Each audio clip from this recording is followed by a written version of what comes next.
So good afternoon, everyone. I am so grateful for the opportunity to speak with you today. My name is Laura Bousquet. I often compare the FASD journey to a game, an old school game of chutes and ladders, full of ups and downs, unexpected setbacks, and just a few moments of progress and stability. Some days you feel like you're climbing, moving forward with new strategies and successes. Other days you hit a slide that sends you backwards, forcing you to reassess and adapt. Then there are those rare, steady days when things feel predictable. Over time, I've learned that living with FASD is not about avoiding setbacks, it's about learning how to climb again when you fall. I am also the proud parent to Sean Patrick, who is diagnosed with FASD as well. The road to his diagnosis was long and exhausting, filled with uncertainties and trial and error accommodations. But something surprising happened along the way. As I made accommodations for him, I also noticed something unexpected. They helped me too. It wasn't until I attended an FASD summit in Louisiana that the pieces started clicking. In a single moment of clarity, I realized that I wasn't just supporting his needs, I was also discovering my own. That realization led me to my own FASD diagnosis. It was overwhelming, but it also made sense of so many past struggles. It allowed me to see my challenges, not as a personal failure, but as neurological differences that required the right supports. As a caregiver and an individual with FASD, I now know firsthand how important it is to build an environment that supports neurodiversity rather than trying to force someone to fit into a neurotypical world. One of the most important things I've learned is the power of structure and routine. Without a plan, I do feel overwhelmed, forgetful, and anxious. But with structure and predictable routine, I can function at my best, less decision-making. In my daily life, it's helpful to set times for work, for school, for meals, to reduce stress and improve focus. I use reminders and checklists because, let's be honest, my brain will not remember everything. I literally have an Alexa and an Echo in every room of the house, including the bathroom, because I could be taking a shower and all of a sudden remember, oh, I have an appointment at 2 o'clock, right? So I think of Alexa and Echo as a part of the family, right? Yeah, so that's just it. Technology has been a game changer for me. Alexa reminders, visual schedules, calendar apps help me keep on track.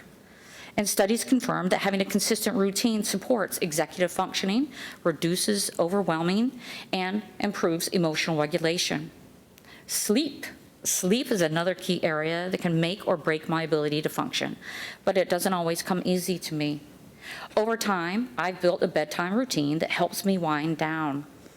Turning down my bed at dinner time, just after dinner, provides an inviting atmosphere for me to go to bed. Using linen spray when I'm making my bed every morning prepares me later for that evening. Dimming the lights, using lights that are specifically made for sleep, that sort of thing helps. And of course, listen up teenagers, keeping all those screens out of the bedroom at nighttime, right? So just looking at things like that. Managing daily responsibilities can be challenging when executive function difficulties get in the way. I used to struggle with remembering these appointments and deadlines or even simple tasks like taking my vitamins. Now I use technology to bridge the gap.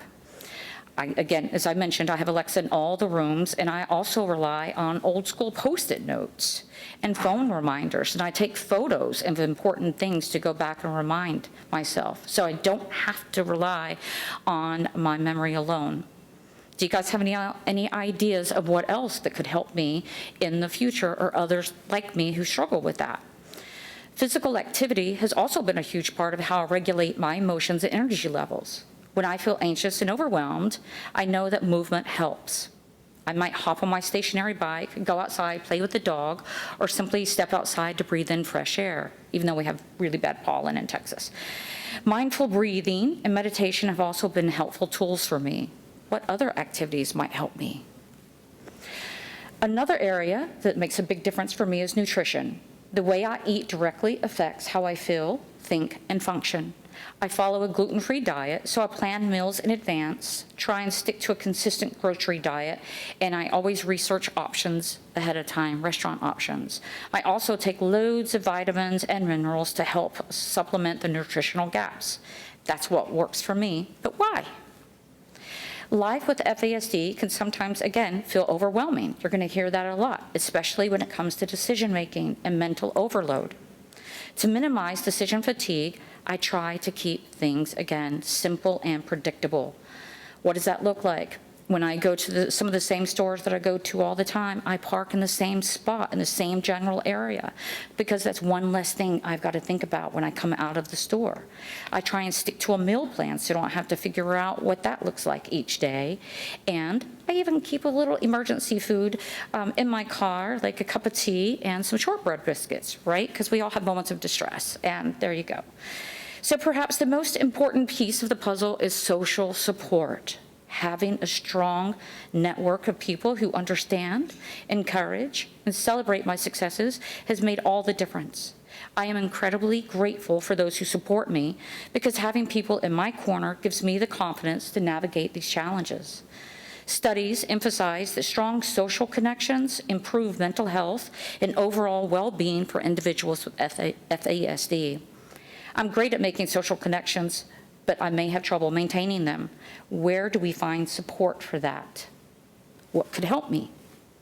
As I reflect on this journey, I realize that one of the biggest challenges with individuals with FASD is not being overwhelmed, but instead a societal stigma. There's still so many misconceptions about FASD and prenatal alcohol exposure. And this lack of awareness impacts everything from getting an accurate diagnosis to accessing proper supports throughout the lifespan. My journey has reinforced the importance of self-advocacy and personalized accommodation. The FASD path is not about finding a one-size-fits-all journey. It's about discovering what works for you and using that knowledge to create a life that supports your strengths. I believe that by working together, researchers, advocates, caregivers, and those of us with lived experience, we can refine and implement these strategies in a way that makes a lasting impact. I don't have all the answers, and I don't know that anyone does yet. But I do know that I want to keep learning. I want to find out what makes life easier, what helps me feel my best, and what strategies actually work for people like myself. That's why FASD research matters. It's not about fixing us, it's about helping us be our best selves with the bodies and the brains that we were born with. It's about giving us the knowledge and the strategies to take charge of our own health. The novelist Zora Neale Hurston once said, "Research is formalized curiosity. It is poking and prying with a purpose." And so I say, let's get curious. Let's keep asking questions and let's find out what's possible. Because I have a feeling there's a lot more to discover about how we can thrive with an FASD diagnosis. Thank you.